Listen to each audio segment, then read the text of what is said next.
All right, Keith, to start with, going to talk about Chelsea. Now, it appears potentially, Keith, they might have sold their training ground to avoid a PSR breach potentially. What are your thoughts on that news? Well, this has become quite an interesting story, the whole hotel saga and now the training ground. I've got to say, it seemed pretty straightforward that they were selling assets back into themselves and it seemed to be okay. But there seems to be some concern that the Premier League have not approved or at least looking further into the whole valuation and the ability for the hotels to be sold initially.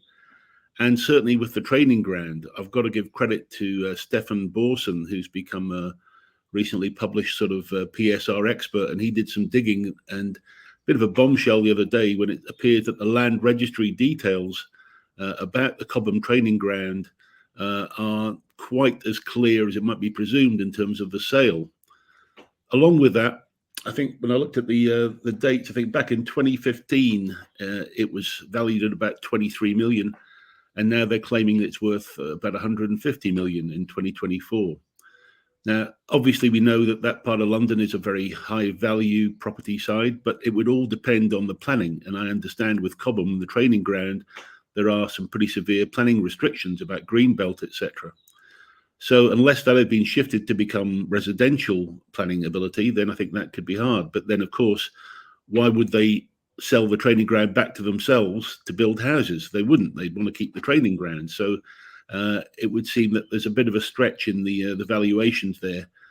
The thing is, there is very few facts available to try and clarify this just now in terms of the hotel sale. Has the Premier League approved it or not? We've had no definitive statement either way.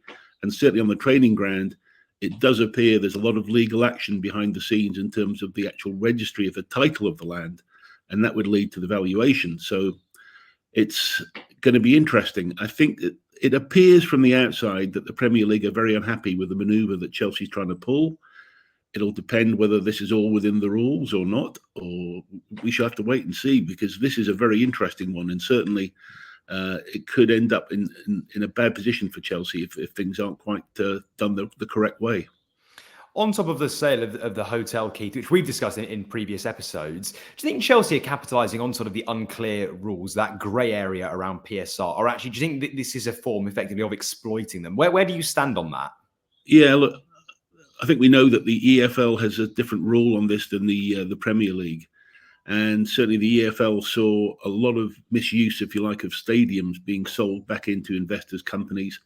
It happened in a number of areas and a number of clubs. So that was sort of frowned upon. And so I'm actually of the opinion that you shouldn't be able to sell it to intercompany. If you're going to sell it, you should sell it to an outside company, a third party that has no links to you or to the actual owner at present. So I think it is a bit of an abuse of the rules. I think there is a bit of a grey area. Certainly between UEFA and the Premier League, there's a grey area.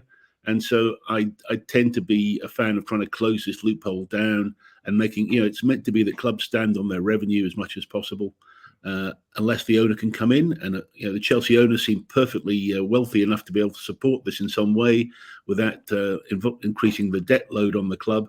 So I don't know why we're not back to that old-fashioned way of the owner having to fund it, which I've always spoke up for. And is there any chance, Keith, do you think they could be punished for this? Could the Premier League look into this in an investigation? Where do we potentially see this playing out, both from the hotel side and also potentially this training ground?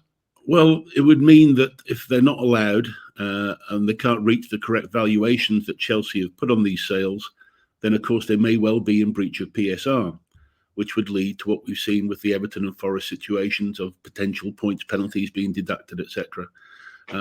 And I think that would have to come from the Premier League pretty early, either in the summer or in the early part of the season, if they believe that's the case. So pretty high stakes poker just now over the summer. I'm sure that everybody's lawyered up again as usual, which is my biggest regret, that we've now gone into the realms of my lord. But here we are, another case that could run and run in terms of PSR. I mean, we know, Keith, they're now on track to qualify for European football, potentially, but we know they have to comply as well with the UEFA financial regulations. Could there be any repercussions for the club from that perspective, aside everything we've just discussed? Well, I think UEFA are very clear in their regulations that you can't use the proceeds from the sale of club assets, including stadiums and training grounds, in towards the club's earnings. So it would yet to be seen if that breaches the UEFA rules so far that they're actually asked to withdraw from the competition. I don't think I've ever seen a position like that before, so I'd have to really look into that in a bit more detail. But the potential is there, certainly, that Chelsea could be in trouble with UEFA. I think Chelsea would want to, if possible, as we've said, I think before, that we'd like to, they'd like to be in Europe. I think for the actual fact that it would show some sort of progress from where they were earlier in the season. And I think certainly for the types of sponsors they have and the ones that they're trying to attract, they would like to see some sort of European presence. So it's an interesting one for Chelsea. So it could go terribly wrong, or they might just scrape away with it by the skin of their teeth. And, we'll see how many more assets they've got to sell. I mean, Keith, do you think there would be a chance that they could withdraw from the Europa Conference League, Europa League, depending on where they end up, to avoid complying with those rules? Is there any feasibility of that potentially? It's an interesting question, Lewis. I've never seen a club actually withdraw from a European competition. There may well have been a case, but not one that I'm aware of, with this sort of jeopardy in their side. In theory, it's true. I mean, that they may play the competition, then receive a sanction. I would tend to think they would go ahead and play and then argue out the sanction at the Court of Arbitration for Sport or something like that.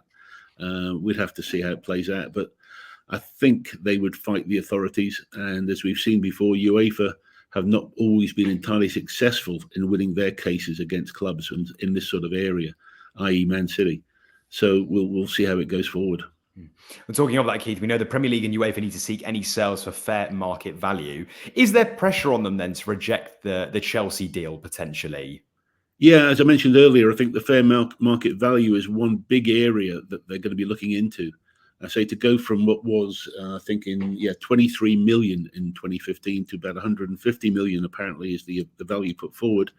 When there is no change of use, then that would be a bit of a leap for me, and I don't think it works.